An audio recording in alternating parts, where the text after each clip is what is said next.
Hello दोस्तों, कैसे हैं आप सभी लोग। तो दोस्तों आज हम एक और वीडियो के साथ हाजिर हैं और जीरो टू हीरो स्टॉक जो होते हैं हमारे उसी की सीरीज़ में चलने वाले हैं। और बिल्कुल पेनी स्टॉक है ये। और अगर बात करें इसकी तो अभी के समय में कुछ देखने के लिए अच्छा लग रहा है। तो इसके लिए इसमें क्या है कि हम टेक्निकल्स पे रिलाई कर नहीं सकते, राइट। तो टेक्निकल पे हम बिल्कुल भी रिलाई नहीं कर सकते। जो भी पेनी स्टॉक्स होते हैं उसको हम फंडामेंटल देख के हम अनुमान लगा सकते हैं कि क्या ये आगे चल सकता है या नहीं चल सकता है, क्या इसमें हमें थोड़ा बहुत अमाउंट इन्वेस्ट करना चाहिए या नहीं चाहिए। और सबसे बड़ी बात कि ये जो जीरो टू हीरो वाले स्टॉक होते हैं, जो पेनी स्टॉक्स होते हैं, बहुत ही रिस्की स्टॉक्स होते हैं। इसमें आपका पैसा ज़ीरो भी हो सकता है और आपका पैसा इतना बढ़ सकता है कि आपको बहुत अच्छा खासा रिटर्न भी दे सकता है। 2,000, 3,000, 4,000, 10,000, 15,000% तक भी रिटर्न आसानी से दे सकता है। तो इसी सीरीज में चलते हुए हम एक और स्टॉक के साथ अवेलेबल हैं आज, और इस स्टॉक का नाम है फ्रैंकलिन इंडस्ट्रीज़ लिमिटेड। तो दोस्तों अभी जो है हम पूरा का पूरा इस पर एनालिसिस करेंगे, देखेंगे इसके फंडामेंटल्स क्या क्या हैं, और इसको देखने के बाद, एनालाइज करने के बाद डिसाइड कर सकते हैं आप कि किस तरीके से आपको बाय करना है और कितना बाय करना है। और इसके अंदर जब भी हम कभी पेनी स्टॉक से छोटे स्टॉक्स बाय करते हैं तो उसका एक रूल है, आपको सिर्फ उसमें उतना ही पैसा डालना है जितना कि आप अफोर्ड कर सकते हैं। यानी कि अगर आप लगता है कि 100 रुपये, अगर आपको लगता है कि सिर्फ 100 रुपये मैं अफोर्ड कर सकता हूँ, कि अगर मेरे 100 रुपये जीरो हो जाए तो मेरे को कोई फ़र्क नहीं पड़ता, तो आपको सिर्फ 100 रुपये ही लगाने चाहिए, राइट। ऐसा नहीं है कि पेनी स्टॉक्स में बहुत सारा पैसा अमाउंट लगा देना है। पेनी स्टॉक्स में बहुत कम से कम अमाउंट लगाना चाहिए, जिससे कि अगर ये किसी वजह से जीरो हो जाता है या नहीं आगे चलता है तो फ़र्क ना पड़े, राइट। तो आइए चलते हैं, देखते हैं, तो इसका एनालिसिस करते हैं। तो मार्केट कैप जो है फ्रैंकलिन इंडस्ट्रीज़ का, ये 61.3 करोड़ का है। अगर बात करें करंट प्राइस की, तो करंट प्राइस 2 रुपये 12 पैसे अभी चल रहा है। हाई जो रहा है इसका 4 रुपये 13 पैसे, और लो रहा है 1 रुपये 10 पैसे। बात करें अगर लो, तो लो से ऑलमोस्ट डबल की तरफ है करंट प्राइस, और हाई जो है हाई से ऑलमोस्ट हाफ पे हमें मिल रहा है। स्टॉक का पी 3.27 है, तो पी भी इसका ठीक है। बुक वैल्यू की बात करें तो 2 रुपये 18 पैसे है, तो ऑलमोस्ट बुक वैल्यू के पास ही हमको ये स्टॉक देखने के लिए मिल रहा है अभी के समय में। डिविडेंड ये कंपनी देती नहीं है। आर की बात करें हम, रिटर्न ऑन कैपिटल एम्प्लॉयड, तो 120% है।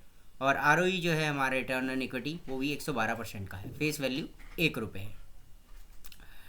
अब चलते हैं इसके आगे। तो ये हमारे प्रोसेस में कंपनीज़ में क्या अच्छा है।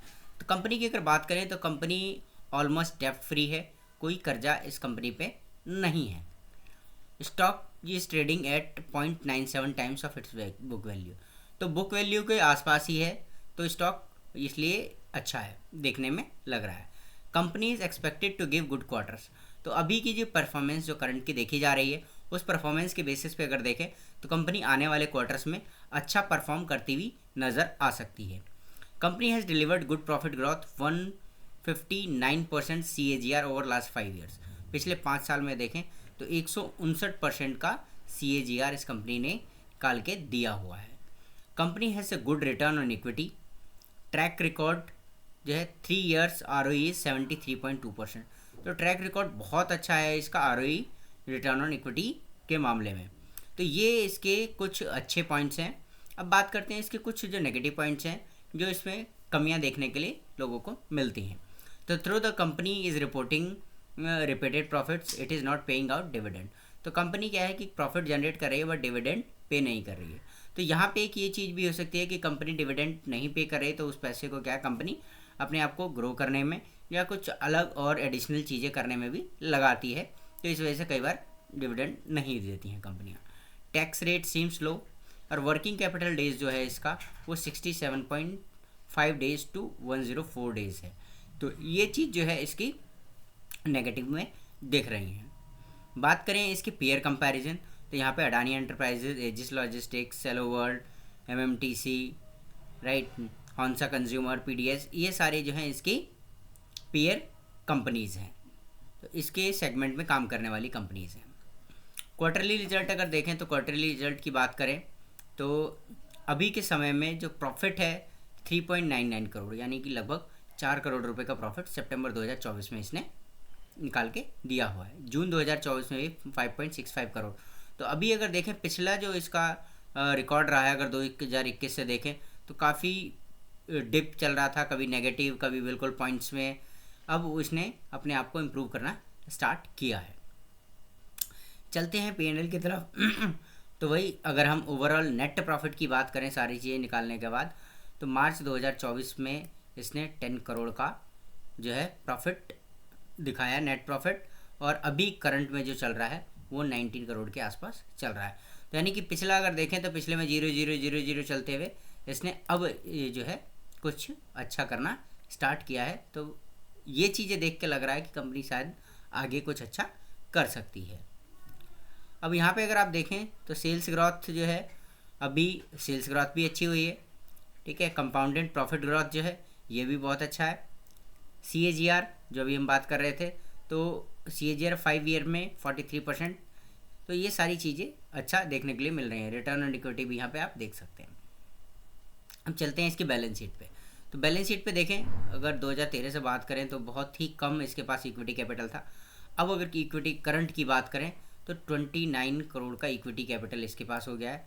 रिजर्व्स की बात करें तो रिजर्व्स नेगेटिव में थे, 0 चल रहा था, और अब इसने रिजर्व्स भी अपना बढ़ाना स्टार्ट कर दिया है।